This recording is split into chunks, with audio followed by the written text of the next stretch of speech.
Turabasuhuje bakunze ubuzima online TV. Ubuzima online TV nk'umaze kubimenyera ni chaîne ya YouTube igenda bagezeho byinshi bigiye bitandukanye, byinshi byabafasha mu bijyanye n'ubuzima rusange, byinshi byagenda bituma namwe mugenda mumererwa neza, byinshi byagenda mugenda mumenya byinshi byabafasha mu buzima, dore ko burya amagara araseseka ntayorwe, kandi burya igishoro cya mbere ni ubuzima.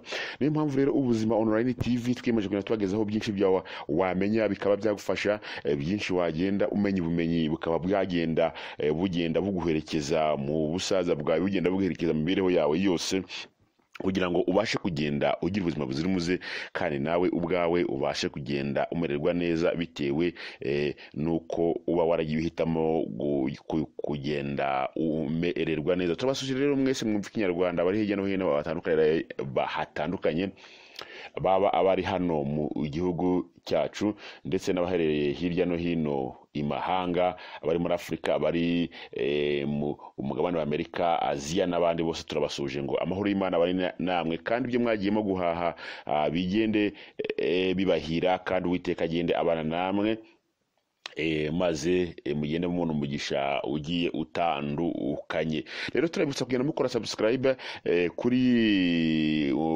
ku buzima online TV, bakagenda mukora na share kugira ngo izi video tugende dukora zigende zigera ku bantu benshi batandukanye, maze zigende zibafasha. Turasaba iyo nkunga rero kugenda mukora subscribe, bakagenda mukora na share nyine kugira ngo zigere ku bantu benshi batandukanye. Umunsi tutabatindiye tugiye tuganira nkuko twatumaze iminsi tuganira ku bintu bijyanye ku bintu bijyanye nuko twabaganira ku bintu bya za vitamine. Tumaze tubaganira ku bintu bya vitamine, rero niyo mpamvu uyu munsi rero nkuko twabaganiriye kuri vitamine A, tureba akamaro ka vitamine A, ku bintu yagufasha ku bijyanye n'imikurire, ibijyanye no kureba kw'amaso yawe, bijyanye ndetse n'imikurire y'ubwonko, dore ko vitamine A ari ariyo bita vitamine, ni ya vitamine igenda nyine ifata igikuriro cy'umuntu ikagenda ikizamura, umuntu agakura neza, ibice by'umubiri byo bikagenda biba develope kubera iyi vitamine ya. Kandi twagiye tuganira no kuri vitamine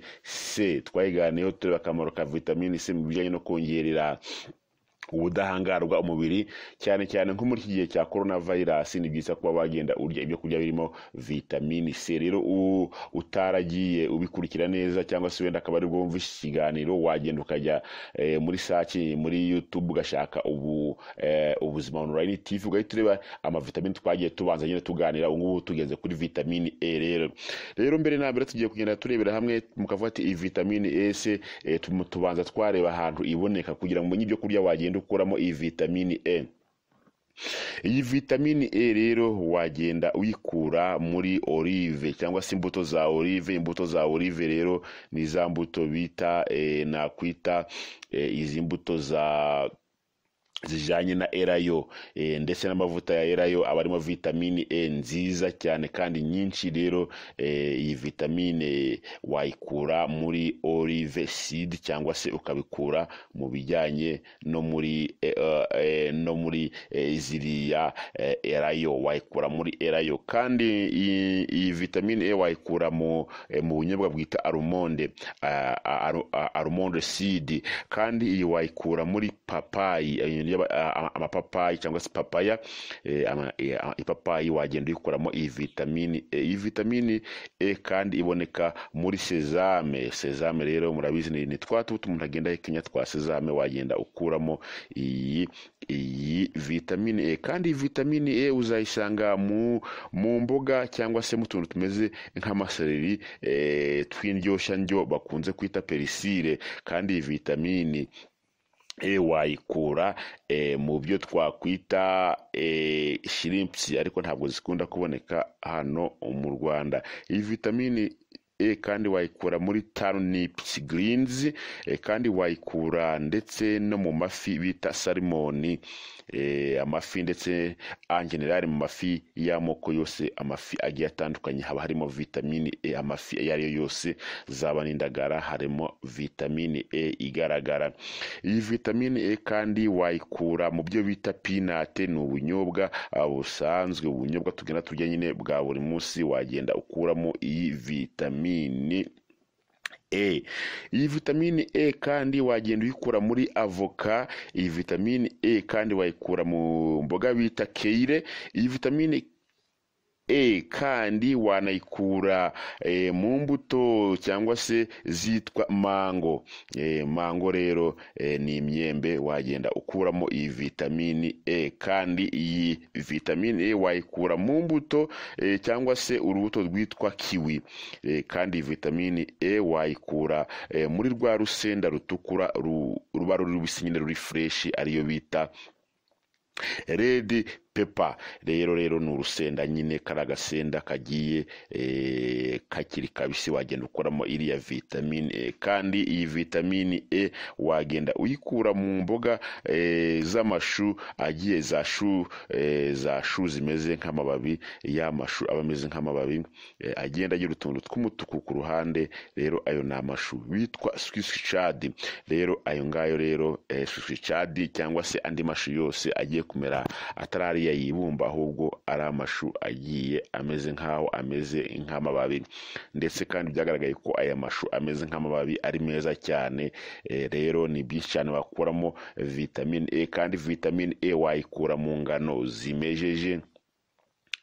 Vitamine E wayikura mu bihwagari cyangwa se amavuta y'ibihwagari. Mbese urumva ko vitamine E ibintu byinshi igiye ibonekamo, cyane cyane ibintu bigiye bimeze nk'amavuta igenda ibonekamo, cyane cyane amafi, kuko twabivuzeho nyine amafi agenda ibonekamo vitamine E.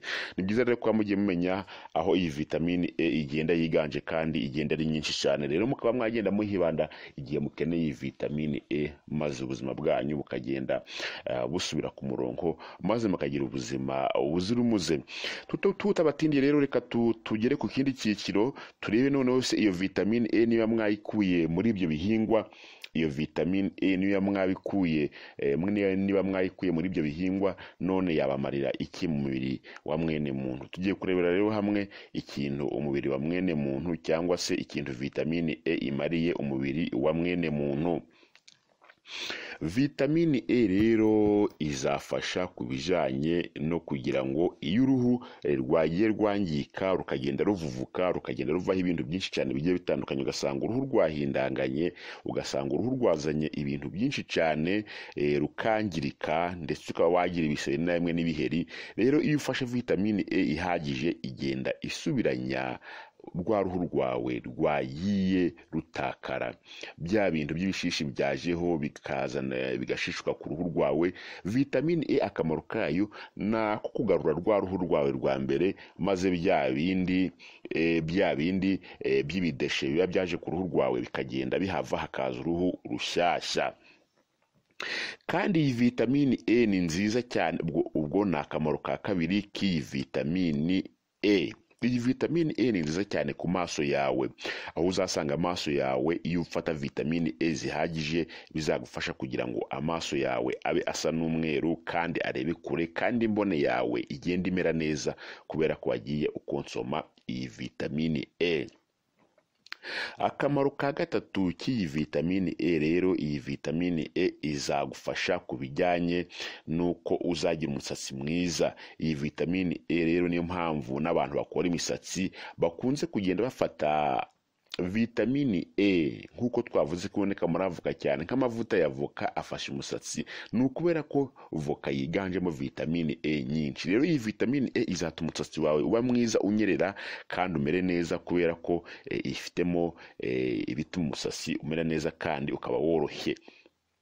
Akandi kamaro ka kane k'iyi vitamini E, izagufasha ibijyanye n'ibyo twakwita amafree radicals, cyangwa se ibintu bimeze nk'aho ari ibinuri. Hari ibintu biza mu mitsi yawe bigafatana bikaba nk'ibibuye, bikaba byagutera ibibazo by'uko warwara amakanseri yo mu mitsi, ukaba wagenda urwara amahypertension bitewe n'amavuta menshi aba yaragiye yitsindagira muri iyo mitsi yawe. Rero byagufasha kugira ngo vitamine E rero ikora nka antioxidant, noneho ikagenda ishwanyagura bya bintu byawe biba byuzuyemo. Kandi iyi vitamine, akandi kamaro ka gatanu, ituma cholesterol yawe igenda iringanira. Cholesterol yawe ikaringanira nk'uko nabimaze kubikubwira mu kanya nyine, ikora nka antioxidant, noneho bigatuma ibya cholesterol, kandi twakubwiye ko hari za cholesterol cholesterol mbi zigenda zituma wagenda urwara indwara z'umutima. Rero vitamine E ikora nka antioxidant, none kagenda ishwanyagura bya bintu byo mu maraso by'ibinuri, noneho ugahita uba umuntu umeze neza. Akandi kamaro rero ka gatandatu ka vitamine E, izagufasha kujanye no kuba yagabanya risike zo kuba warwara kanseri bitewe n'ibintu biyigize. Bishobora kuba ntabwo vitamine E nyine ibintu biyigize ntabwo byihanganira kuba byabana na kanseri, niyo mpamvu rero bikunze kuba byashwanyaguza kanseri. Cyangwa se niba ukunda gukonsoma niba ukunda gukonsoma ibintu birimo vitamine E, icyo gihe ntabwo uzaba ufite ibyago byinshi by'uko wagenda urwara indwara ya kanseri. Ibyago nyine biragabanyuka, nubwo nyine wayirwara ariko ibyago biba byagabanyutse iyo ugenda ukonsoma iyi vitamine E. Rero akandi kamaro ka vitamine E, vitamine E ni nziza cyane ku bijyanye n'imyororokere, haba imyororokere y'abagabo ndetse n'imyororokere y'abagore, kubera ko iyi vitamine E akamaro kayo ituma habaho balance ya za hormone nka za testosterone, gonadotropine, human gonadotropine hormone, ndetse na za SFH, ndetse na za LH, za retaining hormone. Iyo na hormone yose agenda aboneka, cyane cyane nka hormone ya testosterone iboneka ku bagabo, na za hormone ya za gonadotropine ziboneka ku bagore, na hormone bita LH, retaining hormone, ndetse na za FSH, follicular stimulating hormone. Izo rero nuvuga ngo ni za hormone nyinshi cyane ziba balanced, noneho bigatuma kuko iyo za hormone zaba inabalanced, zitari ku murongo neza, ibyo bituma umugore cyangwa se umugabo byamuviramo ubugumba.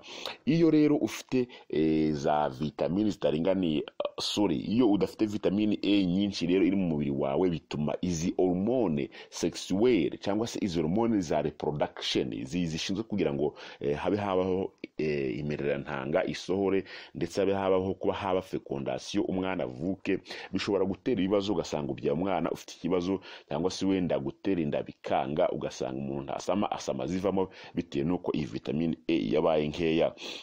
Akamaro ka munani k'iyi vitamine E, iyi vitamine rero ni uvuga ngo ni nziza cyane ku bantu barwara Alzheimer disease. Iyi Alzheimer disease rero ni ya ndwara yo kwibagirwa. Rero vitamine E iragenda kubaka ubwonko, bigatuma noneho bwa bwonko bwawe bugenda bumera neza, bitewe nuko iyi vitamine E ifite ingirabuzima ziri muri yo, cyangwa se ibizigize product ziyigize, cyangwa se chemicals zigize vitamine E, zifasha kugira ngo zubake ubwonko, noneho ubwonko bukaba strong, bugakomera, bikaba byatuma utagenda bibagirwa bya hato na hato. Akamaro ka cyenda ka vitamine E, ni nziza cyane ku bijyanye n'imitsi yawe, kuri ukora siporo imitsi yawe ikagororoka, ndetse n'inyama, ibinyita bikagenda bigororoka neza, ugasanga umuntu ameze neza cyane, kubera ko aba yarariye vitamine E. Bikagufasha rero kugenda, ku bantu bakora siporo biragufasha kugira ngo imisikire zawe zigende ziba strength, zikomere, ntusanga ibinyita byawe ari ibinyita bifite ikibazo. Hari igihe usanga ibinyita ari ibintu bifite ikibazo, ibinyita ugasanga, cyangwa se inyama zifite ikibazo zawe. Rero akandi kamaro ka cumi k'iyi vitamine E, iyi vitamine E rero izagufasha ku bijanye no gukura k'umwana uri mu nda, akana kari mu nda gatoya ka feto, cyangwa se gato, kagenda gakura muri development yako, kagenda gahinduka, akana kahinduka, ibice by'umwana bikura, amaguru akura, ubwonko bukura. Rero iyi vitamine E ni uvuga ngo nayo ni vito vitamine, ituma umubiri w'umuntu ugenda ukura muri development, cyangwa se mu kugenda gukura k'umwana uri mu nda. Niyo mpamvu rero iyo ufashe vitamine E ukayigaburira umugore utwite, biba byiza cyane kugira ngo azabyara umwana muzima, kandi azabyara umwana ufite igikuriro mu bwonko, abyara umwana kandi ufite icyo nakwita igikuriro kimeze neza, kugira ngo azabashe kuba yahangana n'ibibazo byinshi byo muri isi. Cyo bizagira umwana akure neza, ahere mu nda ari gukura neza, mpaka igihe uzamubyara. Nabwo wanamara kumubyara ukamugaburira neza, ukamuha vitamini yose, ukamuha ibintu byose akenera. Urumva rero ni byiza ko umudamu utwite yarya iyi vitamini E, kugira ngo iyi development y'umwana we igenda ikora neza umwana maze azavukane afite ubudahangarwa kandi ameze neza. Akandi kamaro rero ka vitamine E ni nziza cyane ku bintu bya Parkinson disease. Parkinson disease rero ni kwa kundi umuntu ubwonko bugenda burahungabana. Hari ukuntu umuntu arwara iyi Parkinson disease, ni cyagiye umuntu amera nkaho agenda afite ibibazo byo kuba yagenda isusumira bitewe nuko mu bwonko bwe cyangwa se muri moelle épinière muri NCAC, central nervous system, igira ikiba cyangwa se systeme nerve centrale igira ikibazo, noneho bikaba byatuma umuntu agenda atitira afata ibintu atitira akagwara cyangwa se niya ndwara yisusumira. Rero iyi vitamine E ni nziza cyane kuyifata kugira ngo ibe yakurinda ibyago byo kuba warwara iyo Parkinson disease. Akandi kamaro rero ka nyuma ariko ka vitamine E, iyi vitamine E rero izagufasha mu bijyanye